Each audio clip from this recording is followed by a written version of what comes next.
White devil-damned lie. What if everything you learned about the Civil War in a classroom was assembled on purpose? Not to inform you, but to manage you. Not a gap in the history books. Not an oversight.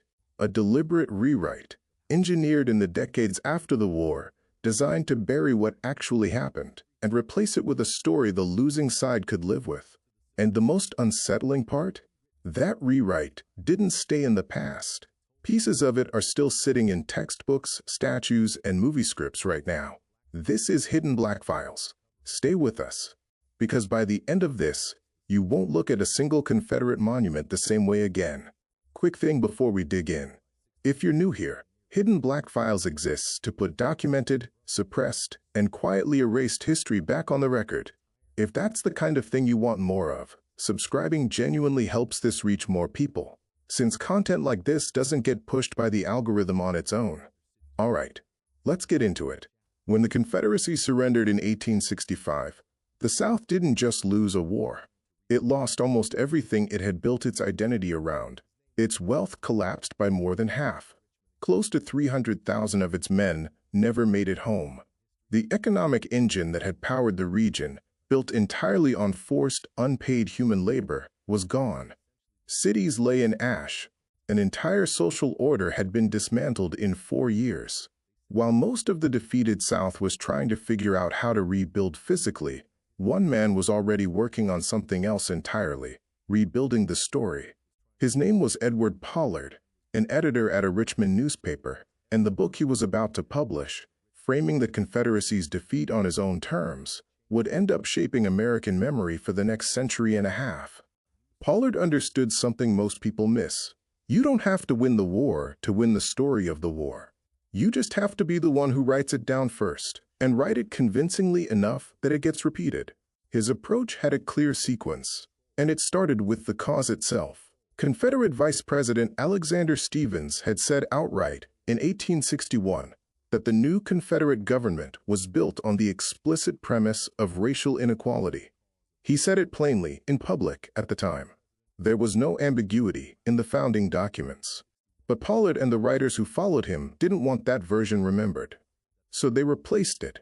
In their retelling, the war hadn't been about preserving slavery at all. It had been a defense of states' rights, a noble stand against Northern interference. The institution of slavery itself, in their account, got recast as something almost benevolent. And it didn't stop at motive. It moved on to mythology. Confederate generals were transformed, on paper, into something closer to religious icons. None more than Robert E. Lee. Lee, the Confederacy's most effective commander, became, in this new mythology, a reluctant warrior, a deeply Christian man who only picked up arms because his home state asked him to. After his death in 1870, the elevation went further still. Some writers compared him directly to George Washington, apparently without noticing the irony of comparing him to the man whose country he'd taken up arms against. In this version of events, Confederate soldiers weren't fighting to preserve an economy built on enslaved people. They were simply defending their homes. And the South didn't lose because its cause collapsed. It lost, supposedly, only because the North had more soldiers and more supplies. A numbers problem. Nothing more. It sounds like a stretch that the side that lost a war could simply write a new version where they were the moral victors. But Pollard's book wasn't a one-off. It was the opening move in a coordinated, decades-long campaign. And the campaign worked. Here's where it gets stranger and more organized than most people realize. A year after Pollard's book came out, something else started happening across the South. Confederate veterans had written the myth. Now Southern women were about to turn that myth into permanent infrastructure. It began with grief. Memorial associations formed across the South to recover Confederate soldiers' remains and give them proper burials. That part was sincere. But these groups quickly became something far more strategic than mourning circles. In 1869, veterans including Braxton Bragg and Jubal Early founded an organization specifically dedicated to defending the Confederate narrative through published essays and public speeches. Then, in 1894, came the group that would do more to shape American education than any of them, the United Daughters of the Confederacy. The UDC's real innovation wasn't memorials. It was curriculum. They understood, correctly, that whoever controls what children learn, controls what the next generation believes is simply true. Teach kids that the Confederacy fought a righteous war, and you raise an entire generation primed to defend that lie without ever questioning it. Within a few years, UDC membership had grown past 100,000, with chapters spreading far outside the South. And they used that scale with precision. At the center of the operation was Mildred Rutherford, an educator who created a literal scoring system for textbooks, a checklist used to evaluate whether a book's portrayal of the Confederacy was acceptable. Books that failed got flagged as unfair to the South and pulled from libraries. Any textbook that described the brutal realities of slavery or told the true story of why the war started was kept out of classrooms entirely. They built a junior division too, the Children of the Confederacy, where kids memorized a catechism, a scripted set of questions and answers that drilled the lost cause version of history into young minds, with prizes for the children who recited it best. School children were arranged into staged ceremonial formations at monument dedications. And speaking of those monuments, the ones in courthouse squares across the country that have become so controversial in recent years, many were placed there by exactly this organization, positioned deliberately in front of courthouses and town centers, designed to fix their version of history into stone, where everyone would walk past it daily. But controlling textbooks and town squares wasn't the endpoint. There was a second target, one far more dangerous to their cause. After the war ended, the country entered Reconstruction, the first real attempt by the federal government to make freedom actually mean something. Civil rights legislation passed. Constitutional amendments guaranteed citizenship and voting rights for Black Americans. And Black Americans didn't waste the opportunity. They voted. They won seats in Congress. They opened schools, started businesses, launched newspapers. Their success was living proof, undeniable, documented proof that the lost cause story was a fabrication. So the people building that fabrication did something calculated. They made sure none of it would survive in the history books. Rutherford's textbook standards didn't just glorify Confederate figures. They actively stripped out Black achievement. The Freedmen's Bureau, Black congressmen, civil rights legislation, all quietly removed from the record children were taught. And when removing the history wasn't enough, a new political faction emerged with one explicit goal: undo Reconstruction completely. They called themselves the Redeemers. The Redeemers couldn't operate the way Confederate forces once had, openly, in uniform. This had to look different, subtler, so they ran a two-track strategy. On one track, armed groups, the Red Shirts, the White League, used intimidation and violence to keep Black voters away from the polls. On the other track, the narrative shifted again. Slavery itself got rebranded, in their retelling, as something closer to a civilizing arrangement. Some writers of the era went as far as claiming enslaved people in the South had better lives than factory workers in Britain. By the time Jim Crow laws were locked into place across the South, there was effectively no one left in power positioned to push back. New stereotypes, manufactured specifically to suggest Black Americans were unprepared for the freedoms they'd been given, were deployed to justify segregation and unwind everything Reconstruction had achieved. But here's the part that turns this from a regional cover-up into a national one. The South wasn't just rewriting its own story for itself. It was about to convince the rest of the country to adopt that story as fact. If you're still here, you can probably already tell this isn't the surface-level version of this story, and that's exactly the kind of digging Hidden Black Files is built around. If it's worth your time, sharing it with someone else genuinely makes a difference for a channel like this. Now, here's where it gets bigger than the South. You'd expect the side that won a war to reject the losing side's mythology outright. Instead, the North didn't just tolerate the lost cause. It eventually adopted it, taught it in schools, screened it in theaters, and helped cement Confederate mythology as accepted American history. It started, fittingly, at a funeral. In 1885, Ulysses S. Grant, the general who had defeated the Confederacy, was buried. Among his pallbearers, former Confederate generals Joseph E. Johnston and Simon Bolivar Buckner. The man who'd crushed the rebellion was carried to his grave, in part by men who'd fought to preserve it. On the surface, it was a gesture of healing. Underneath, it signaled something else entirely, that national reconciliation between white Northerners and white Southerners now mattered more than confronting what the war had actually been fought over. By the 1890s, Northern attitudes had shifted measurably. War fatigue and waning interest in Reconstruction's promises left room for a different story to take hold. In 1898, President William McKinley made the reconciliation official and visible. When the United States went to war with Spain, McKinley deliberately appointed former Confederate General Joseph Wheeler to lead a cavalry division, a calculated symbolic gesture, reuniting the country through a former Confederate officer placed in a position of national honor. But that reconciliation had a price. To welcome the South back fully into the national story, the North had to accept the South's version of why the war happened.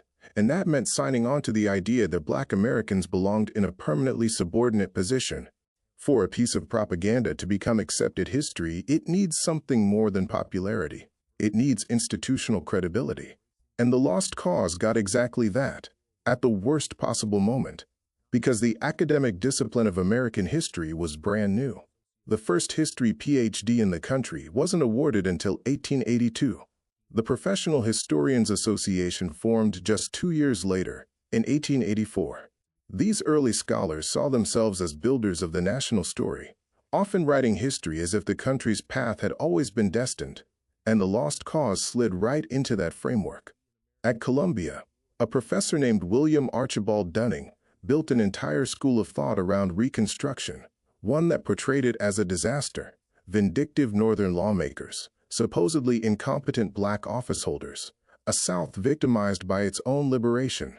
This came to be known as the Dunning School, and it gave intellectual cover to Jim Crow and to the stripping of Black voting rights, dressed up in academic language. Around the same period, the historian Frederick Jackson Turner, among the most influential of his generation, was busy minimizing slavery's role in the national story altogether, arguing that the frontier, not the plantation, was what had truly defined the American character. Slavery, in his framing, was a footnote. And then there was Woodrow Wilson. Before he was president, Wilson was a historian, and his scholarship gave the Lost Cause its most powerful endorsement yet. He wrote, in his own academic work, about a notorious vigilante organization in approving terms, framing it as something that had rescued the South from what he called Black political domination.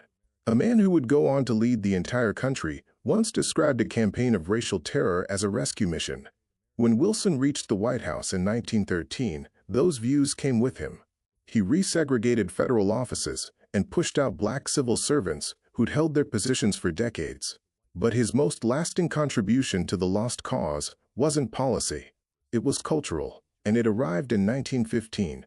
A novel by Thomas Dixon, a personal friend of Wilson's, was adapted into a film by D.W. Griffith, a technically groundbreaking production that became, by most accounts, the first true American blockbuster. It was also a piece of vicious propaganda. The film cast a violent vigilante organization as heroic protectors, rescuing white Southern women from danger posed by Black men, roles played by white actors in blackface. Its climax depicted that organization triumphantly riding to restore order to the South. Where did it premiere? At the White House, a screening that handed the film a presidential stamp of approval. Millions of Americans saw it, and in its aftermath, an organization that had been largely dormant since the 1870s saw a massive surge in new membership, not just across the South, but in states like Indiana, far outside its original territory. One film, backed by the implicit endorsement of the federal government, helped revive a movement that had nearly died out. Hollywood was just getting started.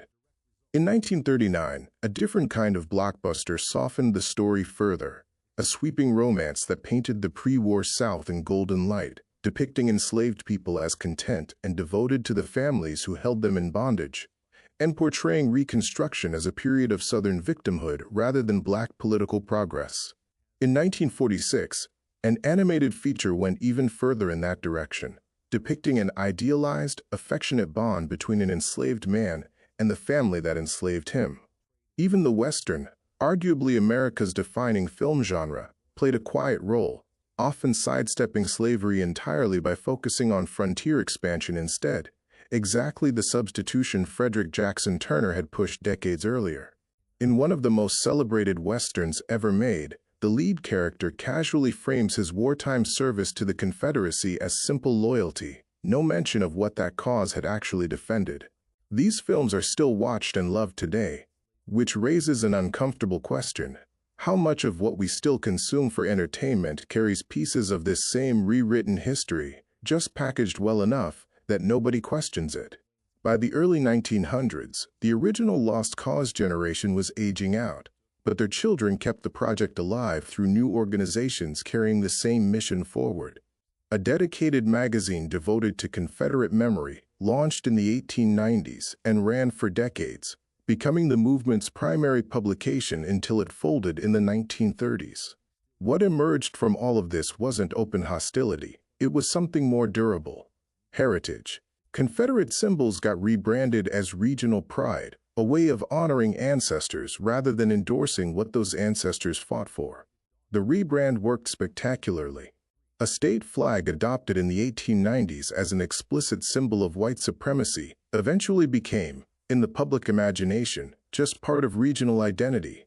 By the 1970s, that same imagery was riding around on primetime television on the roof and hood of a car in a popular sitcom, and most viewers never blinked, because by then the symbol had been successfully repackaged as nostalgia rather than ideology. By the mid-20th century, that imagery had spread far beyond its origins, onto college campuses, into popular music culture, completely detached from its actual history in the minds of most people who displayed it. And by the 1930s, the Lost Cause wasn't fringe interpretation anymore.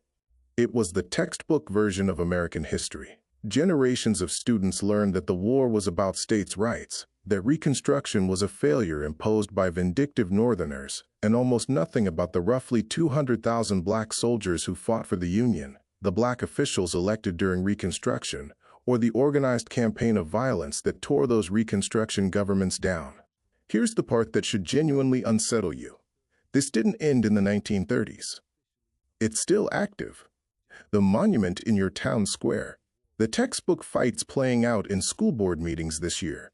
The political battles over how American history gets taught in classrooms right now. These aren't new conflicts. They're the latest front in a propaganda campaign that's been running for over a century and a half. And most people caught up in it have no idea they're standing inside something engineered. In 2015, a high school student in Texas spotted something off in her textbook. A section describing enslaved Africans as workers who'd come to America for job opportunities. No mention of kidnapping, chains, or ownership. She posted it. It went viral. The publisher eventually apologized and promised revisions. Just a few years before that, the Texas Board of Education, whose decisions ripple into textbooks nationwide because of how publishing works, approved standards downplaying slavery's role in causing the war and requiring lessons on its supposedly positive aspects. The 2018 survey found that only a small fraction of graduating high school seniors could correctly identify slavery as the central cause of the Civil War. The majority didn't even know that ending slavery had required a constitutional amendment. When people don't understand that foundation, they can't fully grasp why racial inequality persists today. That's not a gap in education. That's the intended outcome of one. In 2019, a major journalism initiative attempted to reframe the national story by placing slavery's consequences and Black Americans' contributions at the center of the narrative, rather than the margins. The backlash arrived almost instantly. Lawmakers denounced it, legislation moved to keep it out of classrooms, and even some historians pushed back on specific claims while others defended its larger premise. You can see the same fight playing out around a legal academic framework that examines how racism gets embedded into institutions and systems, rather than treating it purely as individual prejudice. Despite mostly existing in law school curricula rather than grade schools, it's become a catch-all target in public debate for almost any conversation about systemic racial inequality. It's the same argument that's been running since the 1860s, between people who want an honest accounting of the past and people who'd rather keep the comfortable version. The lost cause taught generations of Americans something dangerous, that history isn't fixed, that it can be reshaped to fit whatever story feels easier to live with, and that smoothing things over can matter more than actually correcting them. Once you understand how that rewrite happened, who built it, who funded it, who taught it, who filmed it, you start noticing the same techniques resurfacing in real time. Coded political language built to stir up old resentments. Sanitized headlines that quietly omit the uncomfortable part. Textbooks that gloss past the hardest chapters instead of sitting with them. America has always held both things at once. Extraordinary promise and a history of profound contradiction. A nation built on the idea that all people are created equal, while for generations denying that equality to millions of the people living inside it. This is the kind of history Hidden Black Files exists to dig back up. Not the comfortable version, the documented one. If this gave you something worth holding on to, the best thing you can do is share it with one person who's never heard this side of the story, and subscribe, so the next one reaches you too. Drop a comment and let us know, was there a piece of this you'd never heard before? We'll see you in the next file.